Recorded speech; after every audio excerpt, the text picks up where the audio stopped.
I want to put a pin in all the Stewie talk. It's bizarre because, you know, I'm probably going to get accused with the fourth video of using Stewie for clicks. And, you know, there would be a sort of good argument you could make because all the last few videos have gone 50, 60,000, which is, you know, double the average I get. And obviously the subs have gone up. We finally hit 118k on YouTube after being on 117 for about 5 years. We finally went up to 118. It took 5 years, and it took Stewie leaving CS. So in many ways, thank you, Stewie. I couldn't have done it without you. But look, this is basically a piece that I'm just gonna wrap up a few things because, like, look, I'm going to talk a little bit about Freakazoid. Freakazoid reacted to my video, and that's fine. Again, I have no issue with that. Have at it. Freakazoid is entitled to his opinion. I like Freak. I think he's a really cool guy. I'm never going to renounce him. Never going to denounce him. People have been DMing me, trying to, like, stir up some drama. Freakazoid says you're wrong. Yeah, he's entitled to his opinion. He was a pro player. I wasn't. That's life. That's how it works. He's got his views. I think they're biased. He probably thinks my view's biased. If I ever saw Freak, we'd still get a beer and we'd hang out and everything would be cool. If I'd had more time and I wasn't going to the States, I would have probably got him on a podcast and we would have talked about it from both our sides and had an interesting debate. Frost Nixon for the esports generation, obviously, and it would have been cool. And it might still be worth doing that when I get back, but I have a feel in 3 to 4 weeks' time, it's going to be over anyway. The drama will be over. Stewie will probably be in Valorant by that point, as we'll get to. But I did want to just show you some of his reactions to Stewie's original reaction. So this is like react harder because I'm now reacting to Freak, reacting to Stewie. But it'll sort of set the table for where we're at because I understand where Freak's coming from. Freak knows Stewie. Freak is a guy who also he's a greater pro than the sum of his parts because for him, it's his attitude and his mindset and his ethic that makes him valuable on a team. Like when him and Sean Gares paired up, he's almost the antithesis to Sean Gares. You know, I'm not being mean or anything, but he's not the same. He's not intellectually built the same way.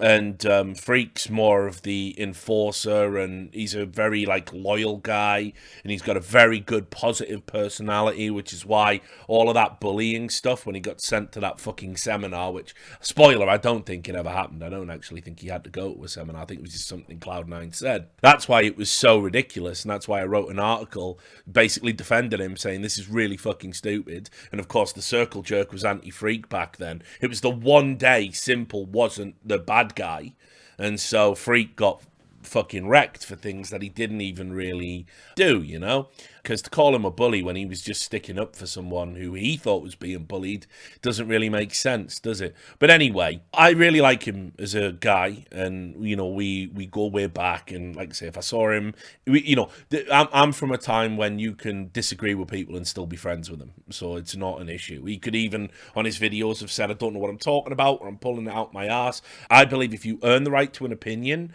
even if it doesn't align with mine, you've still got the right to express that opinion, and I'm never going to be pissed off. It's why, you know, people were like, oh, why are you going to argue with Pansy over her views and what she said? Oh my God, you're having her on the No Majors Club. Yes, Pansy is my friend. Yes, Pansy has a perspective on a topic that differs from mine. These two things are not mutually exclusive. There is no need for drama.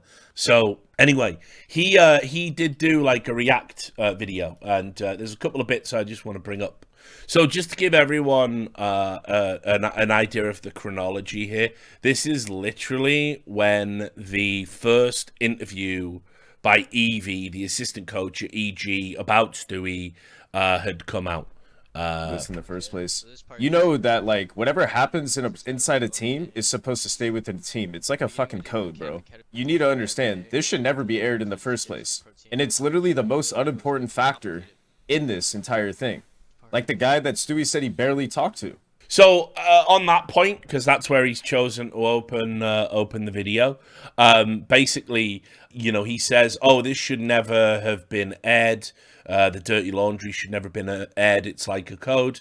Obviously, I mean, in theory, that's correct. But first of all, in North America, that absolutely has never been true. Freak knows this. Freak's friends with many people who have literally leaked roster moves and people who are like arguing with each other and shit like that. They've leaked it on stream for like 50 subs, and you're friends with those guys. So I'm just saying, I'm not saying you've done that, but, you know, at the end of the day, North American competitors, they don't keep secrets. They never have, they never will, and all the better if they can get money by divulging those secrets. They're more than happy to do it. Now, also, there's also the counterpoint that, yeah, okay, Stewie's hand has been forced. He has to come out and kind of talk about this. But, you know, the reality, because of Evie going first. But equally as well, Stewie said stuff in this that leaks other information about it and other things. You know, remember all of the stuff like around what he said around Starbucks and all of this and everything else. That's all Stewie doing that. So if you're going to leak stuff on yourself and your teammates to defend yourself, you do kind of lose the moral high ground a little bit. It's just a point, but not a major one. The next bit I wanted to talk about in this, here we go. Let me get to it. Every time. We haven't won a fucking map. But yeah, we'll skip to that. Alright. We chill. But yeah, this was day 2. Like, that's literally the very first day, dude, that we met each other. And that's what I'm saying. Sorry, I'll go back to it in a sec. But if a coach came up to me on day fucking 1 of scrims and tried to say that in front of everybody, I'd be like, what the fuck are you even talking about? You don't know me as a human or anything. You're just going to go off what you think? Like, that's crazy to me. And this is a recurring point Freak makes. Freak says that Malek was in some way wrong because he told Stewie his attitude in the boot camp on the first day wasn't appropriate. And he says, that's crazy to me. You don't know me as a human. And it's like, yes, he doesn't need to. He's making an assessment on your manifest observable behavior that you're not behaving in a way that he thinks is conducive to success and in a way that he thinks he's not going to, you know, he will not tolerate within his framework and that he doesn't think is positive. So he's done what you should do. You shouldn't let people get away with stuff that you're not going to accept somewhere down the line, because if you do, they can turn around and go, but you were okay with it on Monday, so why are you bollocking me on Friday? You know? And so it's about setting standards, it's about setting tone. And who you are as a human, it's got nothing to do with that. Right? That's irrelevant. But what's interesting is he contradicts himself in a little bit by saying, oh, the coach wanted to get to know Stewie as a human. Well, how dare he do that? So it's like, well, what are we doing here? So that comes up in just a little bit here. And build over time, and it's gonna come along the way. Whether we win or lose, it's gonna come along the way with the amount of times we spend with each other. This is crazy to me, dude. Like, how are people mad at him for thinking that? Like, dude, if someone came up to me and he was supposed to be my coach and he asked me to go to Starbucks and he wanted to talk to me about life and me, you're not my fucking therapist. So remember, he's just said, right? He has just said 2 minutes prior to this, you don't know me as a human being. And so you can't make any coaching decisions until you know me as a human being. That's ostensibly his premise there, based on what he said 2 minutes ago. But then Malek says, woosah, all right, tell you what, let's go out for a coffee and let's talk about you and your future, your goals. And now it's, you're not my therapist, bro. How dare you try and get to know me as a person? And it's like, at the end of the day, put it this way, if there was a work building exercise that involved us like leaving the workplace at work and I told my boss to stick it up his ass because I thought it was creepy or something, I didn't want to go, I'm probably getting in trouble at work. I'm probably getting disciplined. I might even very well be getting fired. It's all part of it when you're dealing with a coach, athlete, you know, kind of dynamic. Just really weird to be this contradictory. Like, what's Malek supposed to do then? You don't know me as a human.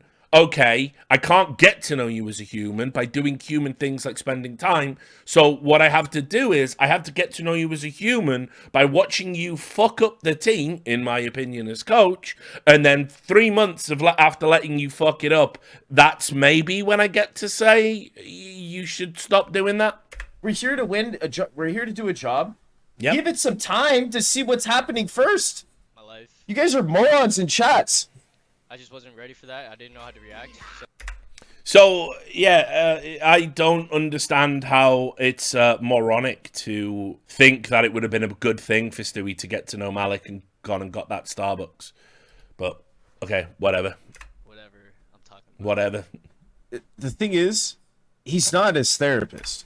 Like, if you're trying to be a coach, I mean, I'm just literally saying what I felt in the moment. Like, I'm not blaming him for that situation. I'm just talking about what happened in the beginning, the first day of argument, that led it to the wrong foot. That it shouldn't have been an argument. it's not about being in the right or wrong, bro. This is all I'll say. If you're a fucking coach and you're trying to be a successful coach on a winning team, do you think Zonica is going to approach his players like that he just fucking met? Yes, and he did, quite famously. It's a matter of record that when Zonic came in, he pulled everyone on that team to the side with the authority of the management there and told them, like, this is how we're going to be doing things. Go look up Astralis interviews where Glaive talked about that and you know, Devices talked about that. Really, like, Zonic absolutely did do this. Xtaz did this in Vitality. Yes, the top coaches tell the players at the start, you know, this is the level of input I'm going to have, and these are the expectations I have from you. And I consider them both to be very successful coaches. I'm telling you, there's people in this world that are just good at interacting with people and getting to know them personally. Yeah, Stewie's not one of them, mate. That's the real problem here. Stewie is, unfortunately, he spent, you know, since 2018...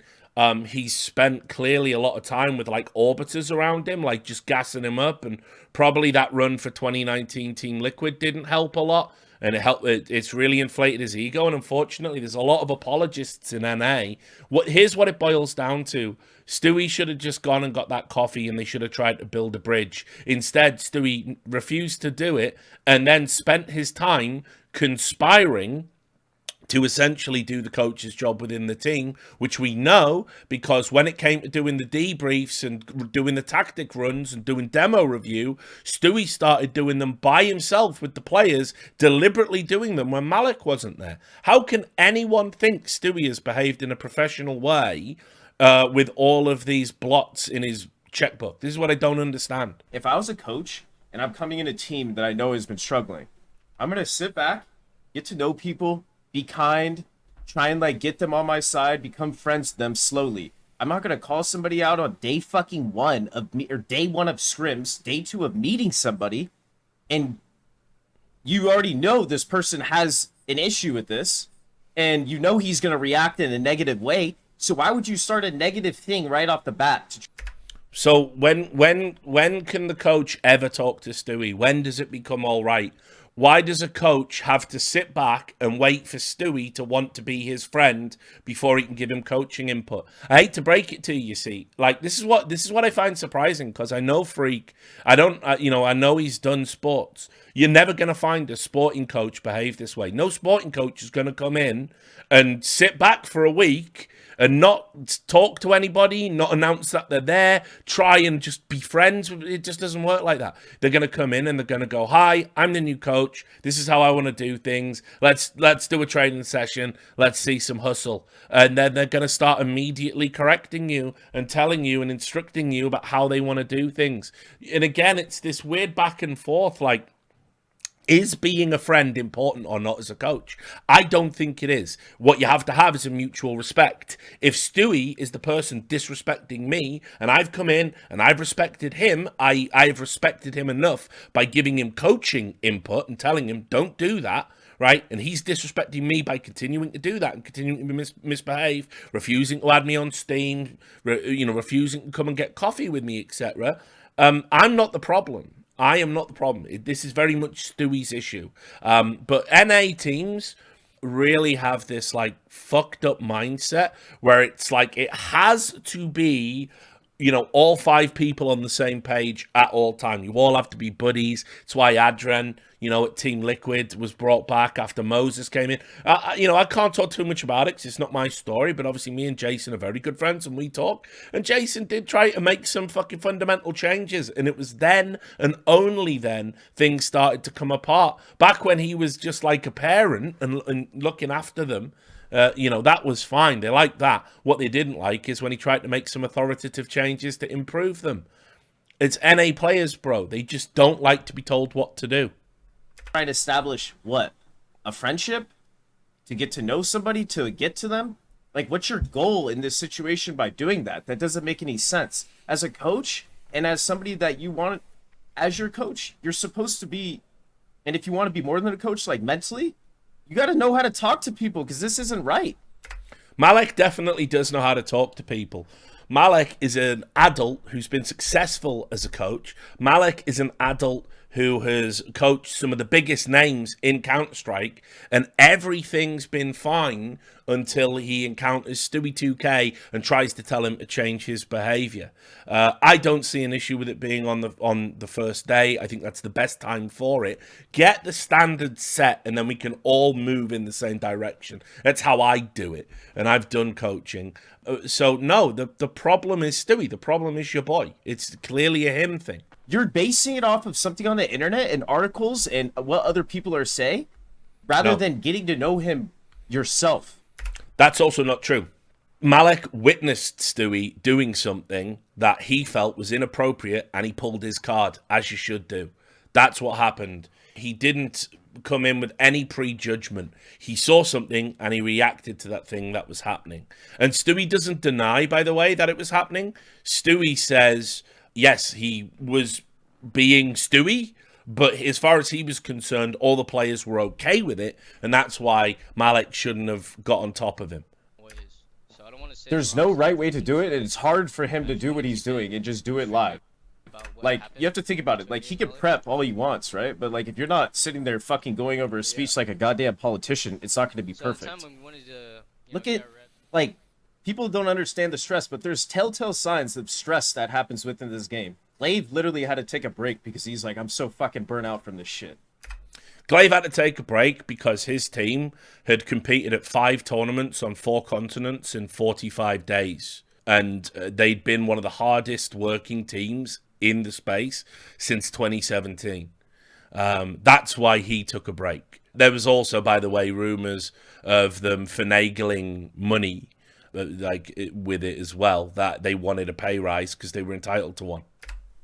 Device has to take a break because life, right? Hey, hang on a minute. You had to take a break just now. I had to take a break the last month because I'm like, I'm all fucked up from this shit. Like, everyone goes through shit. I've gone through shit. Man. Like, I ain't perfect. I have depression every now and then. And I know I have to go to the gym in order to keep my brain going.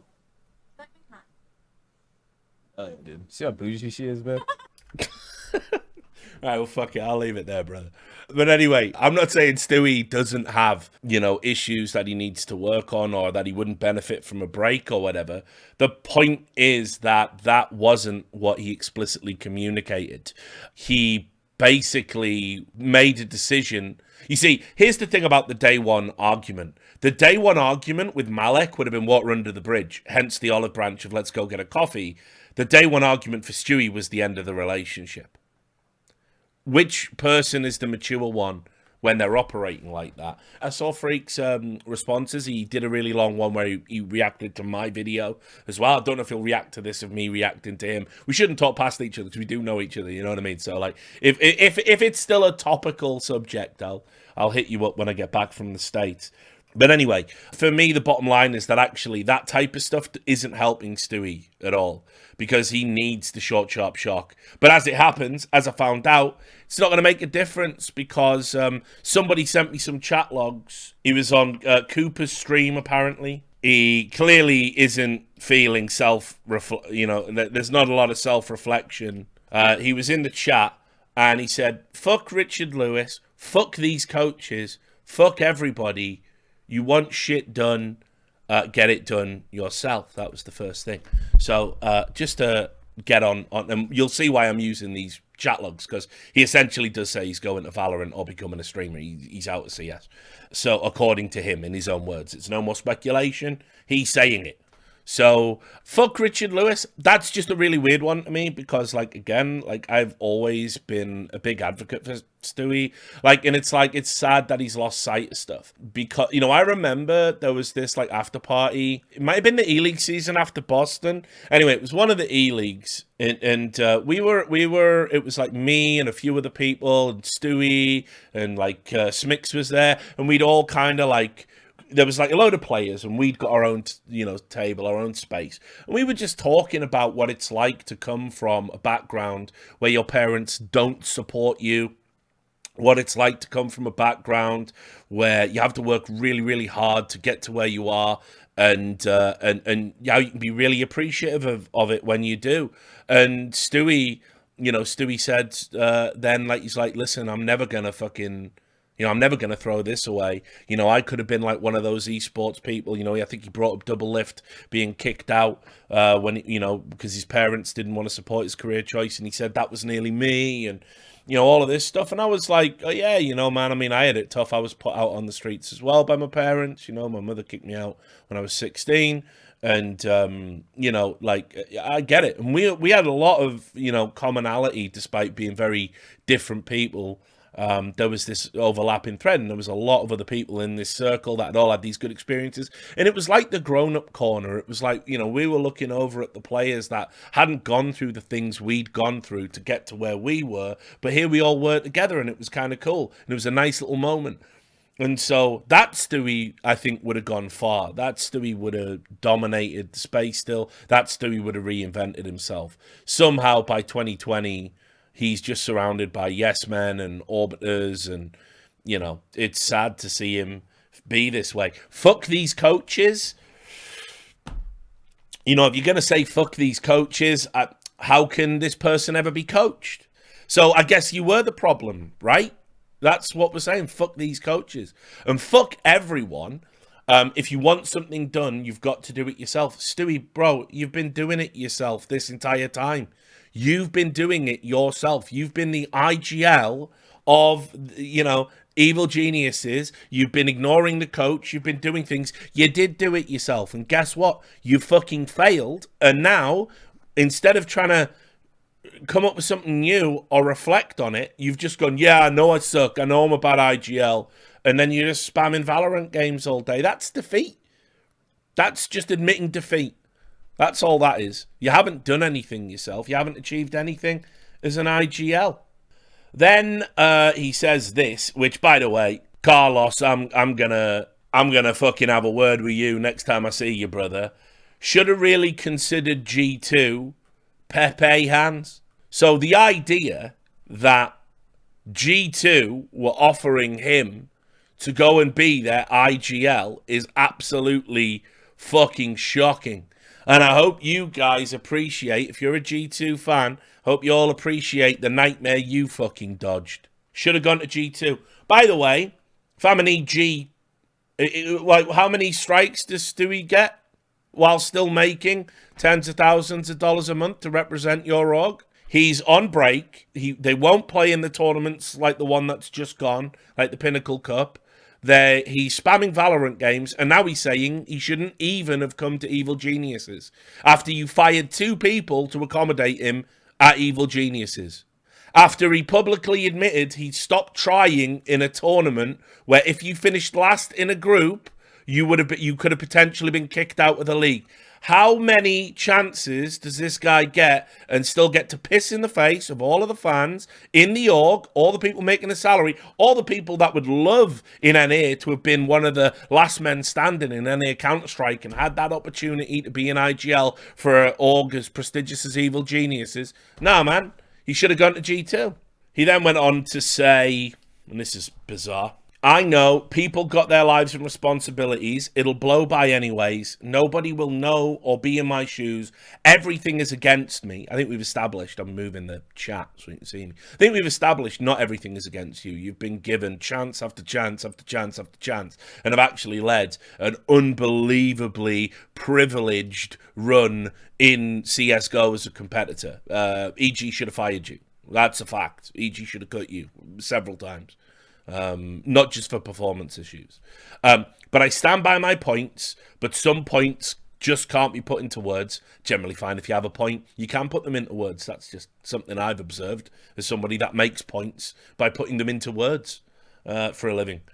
I didn't like him. This is talking about Malek. He didn't like me. People don't get along. Boom, move on. But that's the problem, Stu.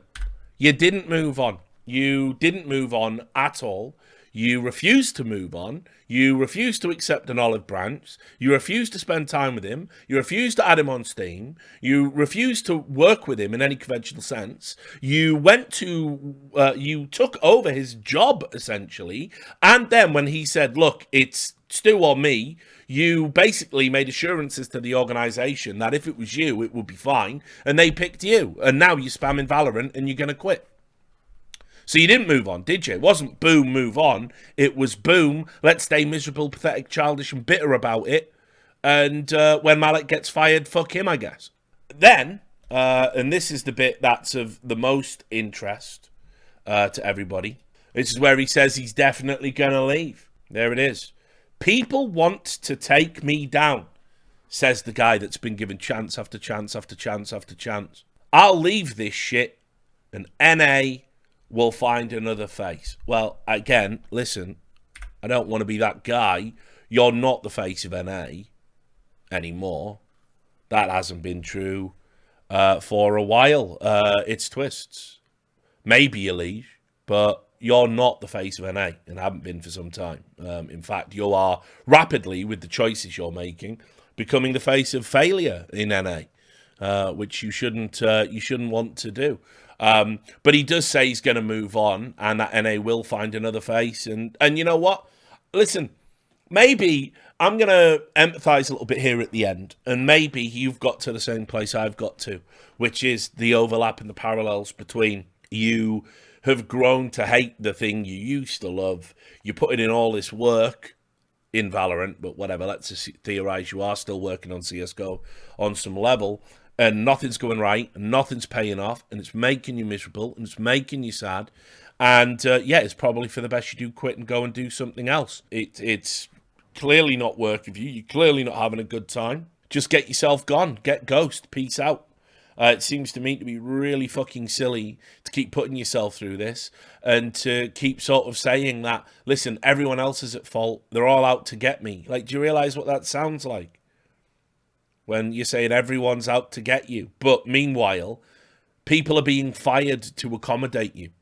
Like the reality and you know, the reality and your beliefs don't align with each other. So look, I think pretty soon you're going to get the announcement that Stewie's going to bail. That along with the leaked messages from Wardell saying, listen, you should be a streamer, don't come to Valorant, NA Valorant's brain dead. You know, probably suggests to me Stewie's just going to start streaming and he'll be happy and he'll make money and he'll get to do what he wants and say what he wants and he'll be beholden to no one and that'll be fine. But this can't continue because evil geniuses, as it stands, are having to pick up players to make up for the shortfall of the fact that they know they're probably not going to have a tier 1 team much longer because when Stewie goes, it's likely to implode. Don't see automatic hanging around. Don't know what Rush is going to want to do. Yeah, it's ridiculous. But that to me is just sad. That reading those messages, it just shows how far gone Stewie's become. He's become delusional as a player, and it's really a shame. It really is because he's better than that. Or the Stewie I used to know certainly was. And yeah, you know, it's sad to see us. Like, to see him say, like, fuck Richard Lewis and stuff like that. It's like, look, I get it. It's never nice when you're being talked about by a journalist and people are making videos or whatever or writing articles that critique you. But remember, when everyone called you a cheater, who wrote the first article saying, actually, Cloud9 have made a really good pickup with Stewie. He's legit, and he's gonna. And actually, it's the best org for him to be at. It was me.